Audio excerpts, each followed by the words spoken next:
నమస్కారం ఫ్రెండ్స్, మన తెలంగాణ కళారత్నాలు కళాకారుల కవుల పరిచయంలో భాగంగా ఈరోజు మా అగ్రజులు వజ్జల శివకుమార్ గారిని పరిచయం చేస్తున్నాను.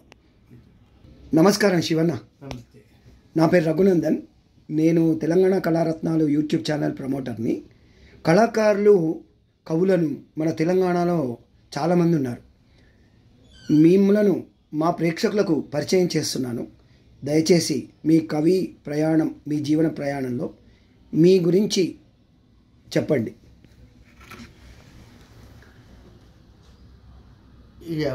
మంచి కార్యక్రమం చేపట్టినారు. ఈ కవులు కళారత్నాలను పరిచయం చేయడం అనేది చాలా అవసరం ఈ కాలంలో. రానున్న తరాలకు మరి చాలా సామాజిక చైతన్యం లోపల భాగమైనటువంటి కవులు కళాకారుల గురించి ఇప్పటి తరం తెలుసుకుంటే వాళ్ళ జీవితంలోని ముఖ్యమైన ఘట్టాలను వీళ్ళు కొంతైనా తెలుసుకొని ఉంటే ఆ స్ఫూర్తితోని, ఆ ప్రేరణతోని వాళ్ళు వాళ్ళ భవిష్యత్తును చక్కగా తీర్చిదిద్దుకోగలరు. వాళ్ళలో ఉన్న సృజనాత్మక కళను, చైతన్యాన్ని అభివృద్ధి పరుచుకోగలరు. తద్వారా వాళ్ళ నుండి ఎన్నో అమూల్యమైనటువంటి సృజనలు, కళా సృజనలు, సాహిత్య సృజనలు వచ్చే అవకాశం ఉంది. ఆపై తరాలకు కూడా అది ఎంతో ఉపయుక్తం అవుతుంది. కాబట్టి చక్కటి కార్యక్రమం ఏర్పాటు చేసిన ఈ ఛానల్ వారికి ముందుగా అభినందనలు తెలియజేస్తున్నాను. పోతే నా పరిచయం గురించి, నా పేరు వజ్జల శివకుమార్. వేములవాడ క్షేత్రం, సిరిసిల్ల, రాజన్న సిరిసిల్ల జిల్లాకు చెందిన వేములవాడ క్షేత్రంలో పుట్టాను. ఆ క్షేత్రం మొదటి నుండి కళలకు, సాహిత్యానికి మూల బిందువు, మూల కేంద్రం అది. పంపకవి, కన్నడ భారత రచయిత పంపకవి నుండి మొదలుకుంటే తర్వాత సోమదేవ సూరి వంటి కవులు ఆయన యశస్తిలక చంపు అనే మహాకావ్యాన్ని, అలంకారిక కావ్యాన్ని రచించారు. అలాంటి మహాకవులు నడయాడిన నేల అది. మరి చాళుక్యుల సమయంలో కళలు ఎంతో ప్రాధాన్యతను సంతరించుకున్నాయి. అలా వేములవాడ శిల్ప సంపదకు, చారిత్రక సంపదకు, సాహిత్య సంపదకు ఆలవాలమై ఉన్నది. అటువంటి క్షేత్రంలో పుట్టి పెరిగినప్పటి నుండి ఆలయం పరిసరాలలోనే నా జీవనం, నా బాల్యం అంతా గడిచి, చిన్నప్పటి నుండి మా కుటుంబాల్లో నుంచి పరిఢవిల్లి అపారమైన యశస్సును సంపాదించినటువంటి మహా విద్వాంసులు, గాయకులు, కవులు నాకు చిన్నప్పటి నుండి వాళ్ళ దగ్గరగా తిరగడం, వాళ్ళతో మాట్లాడడం, వాళ్ళతో కలిసి నడవడం అనేటువంటిది నాకు ఒక భాగ్యం. తద్వారా ముఖ్యంగా చెవిటి భాస్కర్ గారు, ఆయన అసలు తెలంగాణ కాదు, తెలుగు రెండు రాష్ట్రాలు కూడా గుర్తించినటువంటి అపారమైన స్వర సంపద ఉన్నటువంటి సరస్వతి ప్రసన్నులు ఆయన. మరి భాస్కర్ గారు సంగీత విద్వాంసులుగా ఆనాటి తరాలకు, ఇప్పటి తరానికి కూడా కొంతవరకు ఇంకా జ్ఞాపకం ఉన్నది. కానీ ఆయన మహావిద్వాంసుడు. ఆ రోజుల్లో హిందూ లాంటి పత్రికలో కూడా వారిపైన అపారమైనటువంటి వ్యాసాలు, వారి పరిచయాలు వెలువడ్డాయి. ఎందుకంటే ఎంఎస్ సుబ్బలక్ష్మి వాయిస్ స్వరంతో సరిపోల్చదగినటువంటి, అంతకు ఒక్కొక్క సమయంలో ఎంఎస్ సుబ్బలక్ష్మి అయినా అని ఆశ్చర్యపోయేటంత మాధుర్యం, స్వరమాధుర్యం, గళమాధుర్యం ఉన్నటువంటి మహాప్రజ్ఞాధురీణుడు ఆయన. ఆ కాలపు సంగీత అకాడమీలో ముఖ్య వ్యక్తి. సంగీత అకాడమీ ఏర్పరిచినప్పుడు కార్యదర్శిగా, సహకార్యదర్శిగా సేవలు అందించారు. సంగీత కళాశాల, ఈ సికింద్రాబాద్ సంగీత కళాశాల అయితేనేమి, హైదరాబాద్లోనే అయితేనేమి చాలా ఉన్నతమైన పదవుల్లో సంగీత సేవ చేసి సంగీత సరస్వతిని ఆయన ఆరాధించారు. అంతేకాక మొత్తం దేశవ్యాప్తంగా జరుగుతున్న సంగీత ఉత్సవాలలో వారు కార్యక్రమాల్లో పాల్గొన్నవారు. అలాంటి వ్యక్తి నా జీవితంలో నాకు పూర్వజన్మ భాగ్యమేమో. వారు మా ఊరికి ఉద్యోగరీత్యా ఉంటూ సెలవుల్లో ఊరికి వచ్చినప్పుడు నా భుజంపై చేయి వేసుకుని మరీ నడిపిస్తూ తీసుకెళ్లేవారు. ఎన్నో విషయాలు చెప్పేవారు. అలాంటి వాళ్ళు మామిడిపల్లి సాంబకవి అనే పేరు మీరందరూ విన్నారు. మధుర కవి మామిడిపల్లి సాంబశివ శర్మ గారు అనేక గ్రంథకర్త. ఆయన అష్టావధాని, మహాజ్ఞాని, ఎన్నో సుప్రభాతాలు, ఎన్నో ఆలయాలకు సుప్రభాతాలు రచించిన మహాకవి. లోభ సంహారం అనే అద్భుతమైన కావ్యాన్ని ప్రపంచానికి అందించిన కవి ఆయన. ఆయన వెనకాల నడిచేవాడిని, ఆయన చెప్పిన ప్రతి పద్యాన్ని రాసుకుంటుండేవాడిని. ఆ అనుభూతి నన్ను అప్రయత్నంగా నాలో కవిత్వం రాయాలనే ఒక ఆలోచన వైపుకు నడిపించింది. ఆ రోజుల్లో ఇంకా మారుతున్న సమాజాన్ని బట్టి నేను వచన కవిత్వాన్ని, ముందు పద్య కవిత్వం రాసిన వచన కవిత్వాన్ని ప్రధానంగా ఎంచుకొని నేను ప్రయాణం చేశాను. చేసిన తర్వాత మీ వంశం గురించి చెప్పండి. ఇక మా కుటుంబం గురించి మాట్లాడితే, మా నాన్నగారు, ముందు మా తండ్రి గారు వజ్జల సాంబశివ శర్మ గారు. ఆయన స్వాతంత్ర సమరయోధుడు కూడా ఆయన. కానీ సమరయోధుడుగా గుర్తింపు కోసం అప్లికేషన్ పెట్టుకోలేదు. నేను ఆశించిన స్వతంత్రం వచ్చింది, సరిపోయింది. నా దేశంలో నేను ఒక పౌరుడుగా హాయిగా బతకగలుగుతాను అనే విశ్వాసంతో ఉంటే చాలు అనే మాట అనేవారు. 2-3 సార్లు పివి నరసింహారావు గారి ద్వారా కేవి నరసింహారావు గారు లాంటి వారు ఆయనకు అప్లికేషన్లు పంపించి, నీ ఒక్కడివే మిగిలావు, నువ్వు అప్లికేషన్ పెట్టవయ్యా అంటే, వద్దు, నాకు నా ప్రభుత్వంలో, నా దేశంలో నాకు ఒక ఉద్యోగం వచ్చింది చాలు, నేను ఈ పౌరుడుగా ఇలా బ్రతికితే చాలని వారితో చెప్పాడు. నాకు తెలుసు అది అలా. కానీ గాంధేయవాదిగా చిట్ట చివరి ఊపిరి వరకు ఆయన గాంధేయవాదిగా ఉన్నాడు. ఆహార్యంలో, వస్త్రధారణలో అదే ఖద్దర్ వస్త్రధారణతోనే ఉండేవాడు. తెలుగు లెక్చరర్గా, టీచర్గా ఉద్యోగం చేస్తున్నంత కాలం కూడా వృత్తికి వెళ్ళినా అదే ఆహార్యంతో కళాశాలకు వెళ్ళేవాడు, స్కూల్కి వెళ్ళేవాడు. ఎక్కడికి వెళ్ళినా పిల్లలందరి ఆదరాభిమానాలు చురుగొన్నాడు. అంతేకాక హిందీ నేర్చుకోవాలనే ప్రత్యేకమైన శ్రద్ధతోటి హిందీలో రాధేశ్యామ్ రామాయణాన్ని పరిచయం చేస్తూ ప్రచార కార్యక్రమం చేపట్టి దాదాపు వేలాది కార్యక్రమాలు, రాధేశ్యామ్ రామాయణ ప్రవచనాలు ఇచ్చి చాలా ప్రాంతాల్లో సన్మానాలు పొందారు, గౌరవాన్ని పొందాడు. అలా ఆయన ఎక్కడికి వెళ్ళినా, అది ఉత్తర భారతీయులు కానీ, మహారాష్ట్ర ప్రాంతం వాళ్ళు కానీ, మన తెలుగు వాళ్ళు కానీ, ఆయన హరికథ ఒక ప్రత్యేకమైన శైలితో చెందిన హరికథ. దాదాపు ఇతర హరిదాసులా నిలబడి కాకుండా కూర్చుని రాధేశ్యామ్ రామాయణ ప్రవచనం రాగయుక్తంగా గానం చేస్తూ చేసేవారు. అంతేకాక మంచి కవి. ఆయన జీవితాంతం రోజు ఆలయానికి వెళ్ళి స్వామిపై కీర్తనలు రచించడం, గానం చేయడం ఆయన జీవితంలో ఒక భాగం. ప్రతిరోజు ఆయన ఒక క్రమశిక్షణాయుతమైన జీవితాన్ని గడిపినాడు. ప్రతిరోజు ఉదయం మొట్టమొదట రాజేశ్వర స్వామి ఆలయంలో సుప్రభాతం చదవటం ఒక బాధ్యతగా తీసుకొని, ఏ ఫలం ఆశించకుండా, దాని నుంచి వేతనం ఆశించకుండా స్వామి కోసం ఉదయం వెళ్ళి తన చక్కని స్వరంతో సుప్రభాతం గానం చేయడం ఈనాటికి అప్పటి తరాలు ఇప్పటి తరాలు కూడా గుర్తుంచుకున్నాయి. అలా ఉదయమే 3 గంటలకల్లా ఆలయానికి వెళ్ళటం, మొట్టమొదట సుప్రభాతం గానం చేయటం, తదాదిగా వృత్తికి వెళ్ళడం, ఉద్యోగం చేసుకోవడం, సాయంత్రం మళ్ళీ సాయం సమయం కాగానే తన కార్యక్రమాలు పూర్తి చేసుకుని ఆలయానికి వెళ్ళి ఆలయంలో నిత్య భజనలో పాల్గొని తను రాసిన కీర్తనలు చక్కగా తనే హార్మోనియం వాయిస్తూ ఆ కీర్తనలు పాడేవాడు. ఇటీవలే ఆయనవి దొరికినాయి, ఇంకా ఆయన అముద్రిత రచనలు దొరికాయి. దాదాపు ఒక 5,000 వరకు కీర్తనలు నా అందుబాటులోకి వచ్చినాయి. అలాంటి కీర్తనలు రచించారు. నేను నా వీలైనంత వరకు వాటిని మళ్ళీ ప్రచురిస్తున్నాను. ఇది మా నాన్నగారు. మా తాతగారేమో శాస్త్రం నేర్చుకున్నారు, వేద పండితుడు. ఆలయంలో శివ కళ్యాణం అనేది లేని రోజుల్లో శివ కళ్యాణం వేములవాడలో ఉండాలి.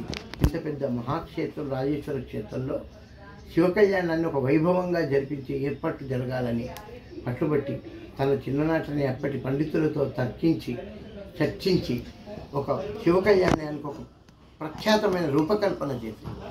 అంటే సహజంగా అన్ని శైవ క్షేత్రాల్లో శివరాత్రి రోజే శివ కళ్యాణం చేస్తారు. నిజానికి శివరాత్రి లింగావిర్భావం జరిగేది. శివుడు పుట్టిన క్షణం. ఆ లింగోద్భవ కాలంలో జరిపేది మా వేములవాడలో అభిషేకాలు జరుగుతాయి, సంతత అభిషేకాలు జరుగుతాయి, మహారుద్రాభిషేకాలు, మహాలింగార్చనలు ఇలాంటివి జరుగుతాయి. ఆ రోజు శివుడి యొక్క జన్మకు సంబంధించిన ఆ ఆవిర్భావానికి సంబంధించిన సందర్భంగా జరుపుతారు. కాబట్టి పురాణోక్తంగా కామదహనం తర్వాత అప్పుడే స్వామికి పార్వతీదేవిపై అనుగ్రహం కలిగి, ప్రేమ కలిగి, పార్వతీదేవి ఆ దేవతలందరి యొక్క అభ్యర్థనను గమనించి, లోకాల యొక్క అవసరాన్ని గమనించి ఆ జగన్మాతను ఆయన పెళ్ళాడాడు. అది శివకళ్యాణం తర్వాత. అది పాల్గొన శుద్ధ విధి. ఆ రోజు శివకళ్యాణం జరపడం వేములవాడలో ఒక ప్రఖ్యాతి. దాన్ని రూపకల్పనలో మా తాతగారు, మా నాన్నగారి తండ్రి భాగస్వామి. అలా మాతామహుల నుండి రామయ్య శాస్త్రి గారని మా తల్లిగారి తండ్రి, ఆయన మహా హరికథా విద్వాంసుడు. ఇలా ఒక సంస్కృతం, సంగీతం, సాహిత్యంతో అనుబంధం ఉన్న కుటుంబం నుండి నేను రావటం, అది భగవంతుడి యొక్క ఆశీస్సుల వల్ల ఆ వేములవాడలోనే పెరిగి పెద్దవటం. పెద్దలు చెవిటి భాస్కర్ గారు, సంగీత విద్వాన్మణి, తర్వాత మామిడిపల్లి సాంబకవి లాంటి మహాకవులు, ఇక శ్రీనారాయణ రెడ్డి గారు మా చిన్నాన్న గారి క్లాస్మేట్. మా కుటుంబంతో చాలా ఆత్మీయత ఉన్న వ్యక్తి. మా తండ్రి గారిని అన్నాని, మా బాబాయ్తో సహా తను కూడా అన్నాని పిలిచేవాడు, సాంబన్న అని పిలిచేవాడు. ఆ అనుబంధంతో మేము ఎప్పుడు కలిసినా నారాయణ రెడ్డి గారు నాతో ప్రత్యేకమైన అభిమానంతో నాతో మాట్లాడడం, నేను రచించే కవితను మొట్టమొదటిసారి ఒక వేదిక మీద దాశరథి గారు ఉన్నారు, ఆ వేదిక మీద నన్ను అభినందించి, చాలా బాగుంది, నువ్వు రాయి, ఇంకా చాలా అధ్యయనం చేసి సాహిత్యాన్ని, మంచి కవిత్వం రాయాలి నువ్వు అని నన్ను ఆశీర్వదించారు. అలా కవిత్వంలో చిన్ననాటి నుండి ఒక బాలకవిగా వేములవాడలో తిరిగి చుప్పకట్ట చంద్రమౌళి అనే కవి, అభ్యుదయ కవి, ఇప్పుడు దివంగతులు వారి యొక్క ఆత్మీయతలో నా వాక్యం మొగ్గు తొడిగి పుష్పించి పరిఢవిల్లుతున్న సమయంలో మంగారి రాజేందర్, జింబో అనే పేరిట ప్రసిద్ధుడు, అలిశెట్టి ప్రభాకర్, వారాల ఆనంద్, పిఎస్ రవీంద్ర, మేము ఐదుగురం కలిసి ఒక సాహిత్య సంచలనం తీసుకొచ్చినట్టు అంటారు ఇప్పటికి కూడా. అంటే మేము చేసింది ఏంటంటే, అక్కడ వేములవాడ ప్రాంతంలో మొత్తం రాష్ట్రేతర ప్రాంతాల నుండి మహాకవులను పిలిచి వాళ్ళని ఇక్కడ పరిచయం చేసి, వాళ్ళతో ప్రసంగాలు ఇప్పించి, ఇక్కడి జనాన్ని, మన ప్రాంతంలో ఉన్న ప్రజలను చైతన్యం చేసే క్రమంలో నటరాజ కళానికేతన్ అనే ఒక సంస్థను స్థాపించి మొట్టమొదటి కార్యక్రమంగా మేము చెవిటి భాస్కర్ గారికి సన్మానం చేశాం. ఫస్ట్ కార్యక్రమం మేము చేసింది నటరాజ కళానికేతన్. ఆ రోజుల్లో భీమేశ్వర ఆలయానికి ఎదురుగా ఉన్న భీమేశ్వర సభా మంటపంలో మొట్టమొదట జరిగిన కార్యక్రమం సిహెచ్ భాస్కర్ గారికి సత్కారం. ఆ తర్వాత మామిడిపల్లి సాంబకవి గారికి, తర్వాత మామిడిపల్లి సాంబకవి గారికి, తర్వాత చుప్పకట్ట చంద్రమౌళి గారికి, ఇలా ప్రముఖులందరికీ సత్కారం చేసినాం. అట్లా నా సాహిత్య జీవితం ప్రారంభమై ఇప్పటికీ ఒక 5 దశాబ్దాల వరకు నేను సాహిత్యంలోనే ఉన్నాను. సాహిత్యం నా జీవన ముఖ్య బాధ్యత, లక్ష్యంగా పెట్టుకుని సాహిత్య సృజనను చేస్తూ పురోగమిస్తున్నాను. ఇప్పటికీ 6 కవితా సంకలనాలు వచ్చాయి. నేను మొట్టమొదట గోగు పువ్వు, ఫస్ట్ నేను అలిశెట్టి ప్రభాకర్ గారు, నేను, జింబో, వారాలానం, పిఎస్ రవీంద్ర కలిసి లయ కవులు అంటారు మమ్మల్ని, 5గురిని. ఈ లయ కవుల పేరిట మేము వివరించిన లయ అనే మొదటి సంకలనం చాలా సంచలనం తీసుకొచ్చింది. ఆ లయ కవుల్లో నేను ఒకటిని. ఆనాటి నుండి మొట్టమొదటి సంకలనంగా నేను గోగు పువ్వు అనే సంకలనం తీసుకొచ్చాను. గోగు పువ్వు తర్వాత పాలకంకుల కళ అనే 2వ సంకలనం వచ్చింది. పాలకంకుల కళ తర్వాత దాఖలా అని వచ్చింది. దాఖలా తర్వాత కళల సాగు తర్వాత ఇటీవలే వేళ్ల రహస్యం, మనకున్న 5 వేళ్ళు, ఈ 5 వేళ్ల యొక్క లక్ష్యం ఏమిటి, 5 వేళ్ళు ఏ లక్ష్యం కోసం చిట్ట చివరి వరకు కృషి చేస్తాయి. వాటి కృషి వల్ల మొత్తం దేహానికి గౌరవం వస్తుంది. అట్లనే మనుషులు కూడా 5 వేళ్లలా వాళ్ళ బాధ్యతల్ని నిర్వర్తిస్తూ ఉండాలనే ప్రేరణతో ఒక కవిత రాసేది. అదే ప్రధాన మకుటంగా పెట్టి వేళ్ల రహస్యం అనే పుస్తకాన్ని తెచ్చాను. ఆ వేళ్ల రహస్యం ఇటీవలే సాహిత్య లోకంలోకి వచ్చింది. ఆ పుస్తకం ద్వారా ఇప్పుడు సాహిత్యంలో చర్చల్లో ఉన్నాను. తద్వారా ఇక నేను వెలువరించిన పుస్తకాలలో మొట్టమొదటిది గోగు పువ్వు. గోగు పువ్వు వెలువడైన కాలం నాటికి ప్రపంచవ్యాప్తంగా ఒక సంచలనం జరిగింది. ఏమిటంటే రష్యాలో ఉన్న కమ్యూనిస్టు పార్టీ పతనం అయిపోయింది. లెనిన్ విగ్రహాన్ని పగలగొడుతున్నారు. ప్రభుత్వాలు మారిపోయినాయి. లెనిన్ విగ్రహాన్ని పగలగొట్టడం అంటే ఒక 70 సంవత్సరాల ఉద్యమం పతనం అయిపోతుంది. అక్కడ ఆ ఉద్యమాన్ని నేలరాయి చేస్తున్నారు. ఆ సందర్భంలో యావత్ ప్రపంచంలో ఉన్న మేధావులందరూ కూడా చాలా చలించిపోయారు. ఆ సందర్భంలో మొట్టమొదటి కవిత నేను రాశాను. ఆ కవిత నేను రాయడానికి కారణం ఏమిటంటే హిందూ పేపర్లో చిన్నగా ఒక 4 లైన్లతో ఒక చిన్న వార్త వచ్చింది. అందరూ లెనిన్ విగ్రహాన్ని కింద పడగొట్టేశారు, తొక్కుతున్నారు, దానిపైన రకరకాలుగా చేస్తున్నారు.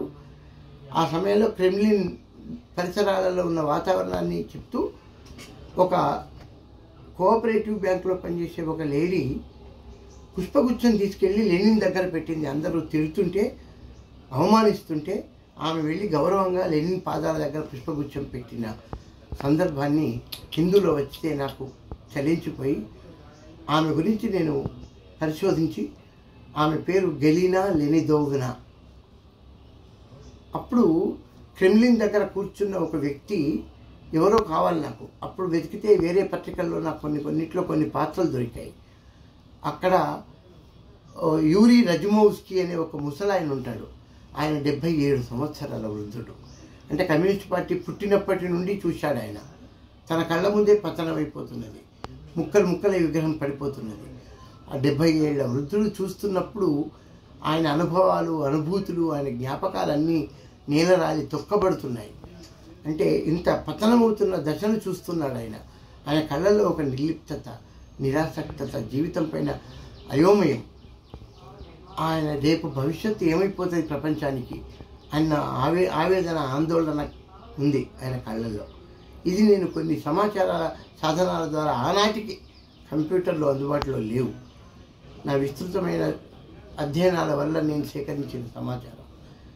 ఇదంతా చాలా తక్కువ సమయంలో నేను సేకరించుకొని గెలినా లెనిదోవ్నా అనే ఒక కవిత రాశాను.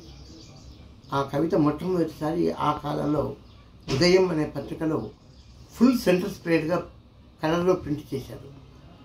ఆ కవిత వచ్చిన తర్వాత లబ్ధ ప్రతిష్ఠులు ప్రముఖులైన కవులందరూ కూడా కవిత తర్వాత అట్లా నా కవిత ద్వారా నేను ఎంతోమంది ప్రఖ్యాత కవులు, జ్వాలాముఖి, నగ్నముని, శివారెడ్డి గారు, ముఖ్యంగా కేశవారెడ్డి గారు అయితే ఆ కవితను గొంతుకెత్తుకొని వందలాది సభల్లో అనర్గళంగా గానం చేసేవాడు. ఆ కవితను నేను నా కవిత నిర్మాణ శైలిని గురించి చెప్తూ ఎన్నో సభల్లో, సమావేశాల్లో ఉదాహరణగా చెప్పినారు అని విన్నాను.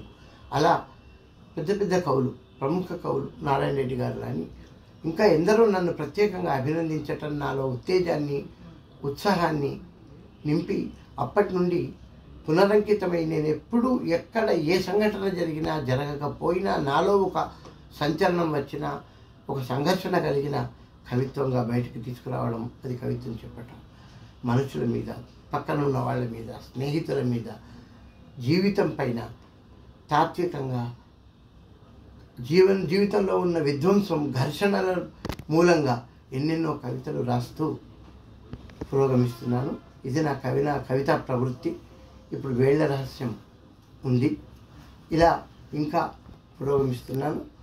అయితే నాకు ఇక పురస్కారాల గురించి చెప్పడం పట్ల నాకు పెద్దగా అంతగా చెప్పాలని అనిపించదు. అయినా ఇక వీళ్ళు ఇక్కడ నిర్వాహకుల యొక్క కోరిక మీద మొట్టమొదటి గోగు పువ్వు పుస్తకానికి ఫ్రీవర్స్ ఫ్రంట్ కొందుర్తి ఆంజనేయులు గారి పురస్కారం నాకు వచ్చింది, ఫ్రీవర్స్ ఫ్రంట్ పురస్కారం గోగు పువ్వుకి.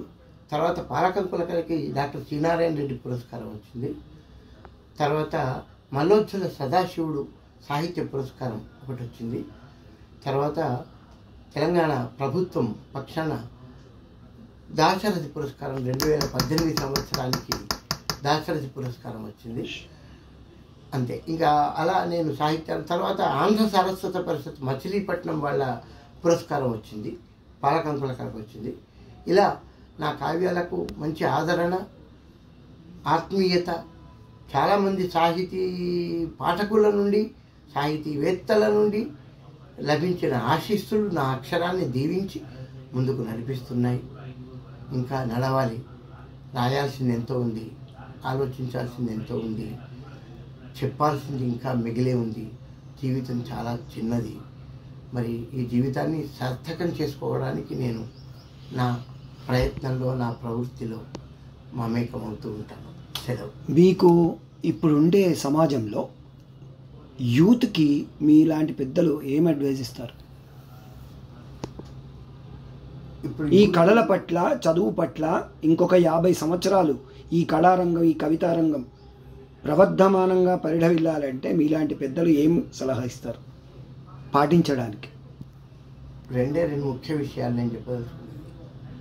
ఒకటి అధ్యయనం, 2 నిరంతర ఆలోచన. ఆలోచిస్తూ ఉండాలి. ఏదైనా ఎందుకు జరుగుతుంది, ఇది జరగడానికి కారణాలు ఏమిటి, కారకాలు ఏమిటి, ఇది ఇలా జరగడానికి, జరగకుండా, చెడైతే జరగకుండా ఉండడానికి ఏది చేస్తే బాగుంటుంది, దానికి అప్పటి సమాజానికి ఆసక్తికరమైన పద్ధతిలో, ఒక ప్రక్రియలో కథో, కవిత్వమో, పాటో, మీకు నచ్చిన ఆ ప్రక్రియ లోపల దాన్ని వ్యక్తీకరిస్తూ ఉండటం, ఆలోచన ఉండడం వల్ల అది సిద్ధిస్తుంది. అధ్యయనం వల్ల భాష మీకు చాలా దగ్గరగా వస్తుంది. కాబట్టి నిరంతర అధ్యయనం, చదవటం పైన విముఖంగా ఉండకూడదు. ఈ మాధ్యమం, ఈ మీడియాలు వచ్చిన తర్వాత, ఈ ఎలక్ట్రానిక్ మీడియాలు, డిజిటల్ మీడియా వచ్చిన తర్వాత అధ్యయనం పతనమైపోయింది. పతనమైపోయిన దశలో నేను నార్త్ ఇండియాలో ఒక సమావేశంలో ఉన్నప్పుడు మా మిత్రులంతా అన్నారు, ఈ చదివే వాళ్ళని ప్రోత్సహిస్తూ మీరు ఏమని చెప్పండి అని. అప్పుడు నేను హిందీలో ఒక పాట రాశాను. పుస్తక పడో ఆగే బడో పढ़ते रहो बढ़ते रहो पन्नों में पंछी बनकर आसमान में उड़ो तारों को छूकर तुम आगे बढ़ो పుస్తక పడో అని చిన్నపిల్లలకు అర్థమయ్యేట్టుగా పుస్తక అధ్యయనం ప్రాముఖ్యతను చెప్తూ నేను ఒక పాట రాశాను. వృత్తిరీత్యా నేను గ్రంథాలయ ఉద్యోగిగా కేంద్రీయ విద్యాలయంలో చేయటం వల్ల పిల్లల్ని అధ్యయనం వైపు మరల్చే నా ప్రయత్నం 40 ఏళ్ళు కొనసాగించి అందరినీ మంచి పాఠకులుగా తీర్చిదిద్దడం వల్ల వాళ్ళంతా వాళ్ళ ప్రయోజకులే మంచి మంచి స్థానాల్లో ఉన్నారు పిల్లలు. ఇప్పటికీ నన్ను కలిస్తే సంతోషపడతారు.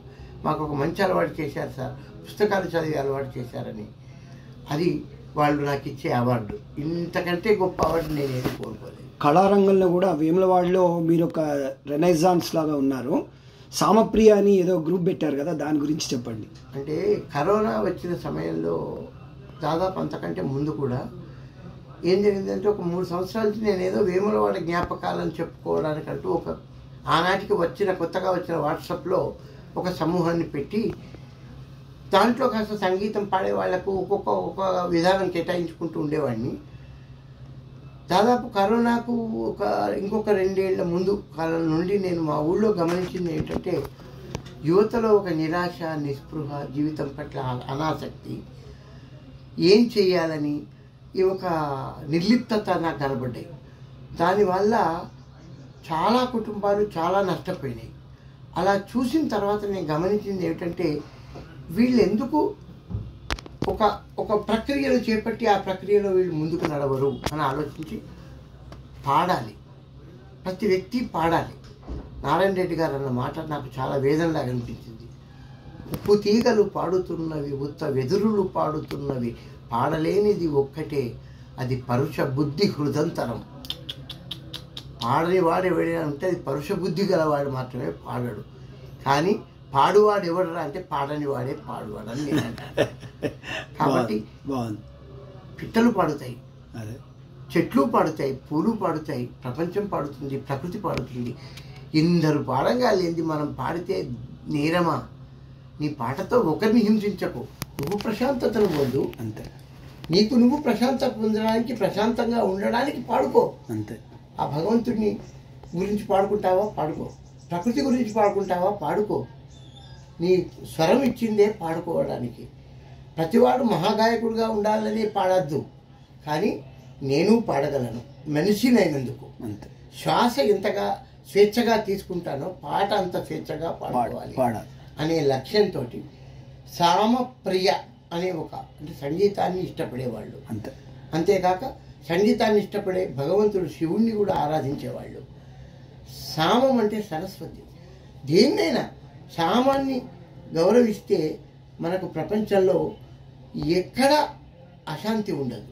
కాబట్టి ఈ సామప్రియ అనే ఒక వ్యవస్థీకృతంగా ఒకదాన్ని ఏర్పాటు చేసి 7 రోజులు, వారానికి 7 రోజులు 7 ప్రక్రియలుగా అప్రయత్నంగా ప్రక్రియలు వచ్చినాయి. ఒక ప్రక్రియ సోమవారం శివుడికి ప్రీతికరమే కాబట్టి సోమవారం నాడు శివారాధనకు, శివస్థుతులకు సంబంధించిన కీర్తనలు, గీతాలు, పాటలు, భక్తి గీతాలు పాడాలి. మనిషికి 1 నుండి 2 పాటలు పాడవచ్చు.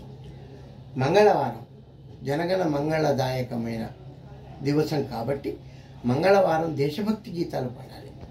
దేశభక్తి, సామాజిక స్పృహ గల గీతాలు, జానపద గీతాలు పాడాలి మంగళవారం. బుధవారం విబుధుల వారం కాబట్టి బుధవారం నాడు పద్యాలు గానం చేయాలి, శ్లోకాలు గానం చేయాలి. ఆ పద్యాలు, శ్లోకాలు గానం చేయాలి. అట్లా బుధవారం జరుగుతుంది. గురువారం నాడు మహిళలకు సంబంధించిన ప్రత్యేక దినం. ఆ రోజు మహిళలు వాళ్ళ వంటకాల గురించి, మంచి విషయాలు మాట్లాడుకోవాలి, కుటుంబాలలో జరుగుతున్న సాంస్కృతిక కార్యక్రమాల గురించి మాట్లాడుకోవాలి, పాడుకోవాలి, మంచి మంగళహారతులు నేర్చుకోవాలి, మంచి ప్రకృతి గీతాలు పాడుకోవాలి అని ఆ గురువారం నాడు వాళ్ళకు తరుణీ ప్రియ అనే పేరుతోటి గురువారం. శుక్రవారం నాడు అడుగంటిపోతున్న లలిత సంగీత గానాన్ని పునరుద్ధరించాలని, లలిత సంగీత పునరుద్ధరణకు కంకణం కట్టుకొని దాదాపు 8 సంవత్సరాలుగా లలిత గీతాల కోసం ఒక లలిత గీత లహరి అనే కార్యక్రమం, శుక్రవారపు సిరి లలిత గీత లహరి, దాన్ని ఏర్పాటు చేశాం. దాంట్లో 2 లలిత గీతాలు పరిచయం చేస్తూ ఇప్పటివరకు ఒక 50 మంది లలిత సంగీత శిఖరాలను అనబడగలిగే గొప్ప గొప్ప రచయితలను, కవులను, గాయకులను వ్యాసాలు, కంటిన్యూస్గా వ్యాసాలు అందించాం వాట్సాప్లో. తర్వాత పిల్లలంతా 1 నుండి 2 గీతాలు పాడుకుంటారు. వాళ్ళు పాడుకోవడానికి ప్రతిరోజు 2 కొత్త లలిత గీతాలు, అరుదైనవి, దొరకనివి, మరుగున పడిపోయిన వాటిని వెతికి పెడతాను. దాదాపు ఇప్పటి వరకు ఒక 3000 వరకు లలిత గీతాలు సేకరించి ఇచ్చాను. ఆ తర్వాత శనివారం సంకీర్తనామృతం, అన్నమయ్య, త్యాగరాజు అలాంటి మహామహులు, వాగ్గేయకారులు, మా ఊళ్ళో చోటి భాస్కర్ గారు ఇలాంటి వారు రచించిన గీతాలు ఉన్నాయి. శంభో హర శంకర అనే అద్భుతమైన గీతం, అలాంటి గీతాలు వారు రాసినవి, వాగ్గేయకారులు రాసిన పాటల్ని పాడుకోవడం. ఆదివారం నాడు ఆట విడుపుగా పాత చిత్రాలు, కొత్త చిత్రాల్లో మంచి సాహిత్య విలువలు ఉన్న పాటలను హాయిగా పాడుకోవాలి. అది దేవుడి పాటలు కానీ ఏవి కానీ, సినిమాల్లో వచ్చిన పాటలు. దానికి ఒక ప్రత్యేకమైన రోజు, ఈ 6 రోజులు ఒక ప్రక్రియ, అలా 7 రోజుల కార్యక్రమాలు ఇప్పుడు దాదాపు సభ్యులందరూ చాలా ఆసక్తిగా పాడుతున్నారు. వాళ్ళందరూ పాడుకోవాలనేదే నా కోరిక. ఏదో మహాగాయకులు కావాలని, ఏదో ఎక్కడో కార్యక్రమాలు ఇవ్వాలని దుగ్ధ లేదు మాకు, వాళ్ళకు కూడా లేదు. ఏంటంటే మనుషుల పనేందుకు మేము పాడుకుంటాం అంతే. అదొక లక్షణంగా పెట్టుకుని పురోగమిస్తున్నాం. అది సామప్రియ. ఇకపోతే కవిత్వ శ్వాస అని ఒక వాట్సాప్లో గ్రూప్ ఉంది. దాంట్లో అందరూ కవిత్వం రాస్తుంటారు. ఫేస్బుక్లో కూడా కవిత్వ శ్వాస అనే మాధ్యమం ఉంది, అది నేనే పెట్టాను, అది నడుస్తుంది. హైదరాబాద్ వచ్చిన తర్వాత తెలంగాణ సాహిత్య సమాఖ్య అనే సంస్థను స్థాపించి ఒక 6 సంవత్సరాలు 7 సంవత్సరాలు నిరంతరం కార్యక్రమాలు చేసి ధ్వని ఎన్నో కార్యక్రమాలు ధ్వని మహిళా ధ్వని ఇలాంటి కవితా కార్యక్రమాలను కవి సమ్మేళనాలను నిర్వహించి తెలంగాణ సాహిత్య సమాఖ్య తెలంగాణ చైతన్య సాహితీ అనే సంస్థలు వ్యవస్థాపకం చేయడం జరిగింది. రామగుండంలో పనిచేసినంత కాలం అప్పుడు కూడా తర్వాత సాహితీ అనే ఒక సంస్థను ఏర్పాటు చేసి ఆ కార్యక్రమాలు కూడా ఏర్పాటు చేయడం జరిగింది. ఈ రకంగా సాహిత్య సంస్థలు పెట్టినా ఏవి పెట్టినా ఒకటే లక్ష్యం, ఏమంటే నీలో ఉన్న సృజన ప్రపంచానికి తెలియాలి, ప్రపంచంలో ఉన్న మానసిక బాహ్య రుగ్మతలన్నింటినీ తొలగించేటువంటి సాహిత్యాన్ని సృజించాలి అందరూ అనేటువంటి లక్ష్యమే ఈనాటికి నన్ను నడిపిస్తున్నది. నాకు అదే ప్రాణవాయువు. అది నాలో లేని నాళ్ళు నేనుండను. మీ కళా ప్రయాణము, మీ కవితా ప్రయాణము ఇలాగే మీరు దిగ్దిగంతాలకు వ్యాపించి మీ పేరు ప్రఖ్యాతలు ఇంకా ద్విగుణీకృత ఉత్సాహంతో మీ ఆరోగ్యం ఇంకా కాపాడుకుంటూ కళాసేవ కవితా సేవ ఈ సమాజానికి ఎంతో ఉపయోగపడుతుందని భావిస్తూ నాకు మీరు మీ సమయం కేటాయించి నాకు ఇంటర్వ్యూ ఇచ్చినందుకు మా టీం తరఫున మీకు ధన్యవాదాలు. మీ టెలిఫోన్ నెంబర్ చెప్పండి. 9494188321 మళ్ళీ ఒకసారి 9441883210. ఈ ఛానల్ గురించి మీ అభిప్రాయం ఒక చిన్న. చాలా బాగుంది. ముందే అన్నాను మంచి కార్యక్రమం. ఎందుకంటే ఈ తరం కాదు ముందు తరాలకు కూడా ఈ మాధ్యమంలో ఇది రికార్డు కావడం అనేది చాలా గొప్ప కార్యక్రమం.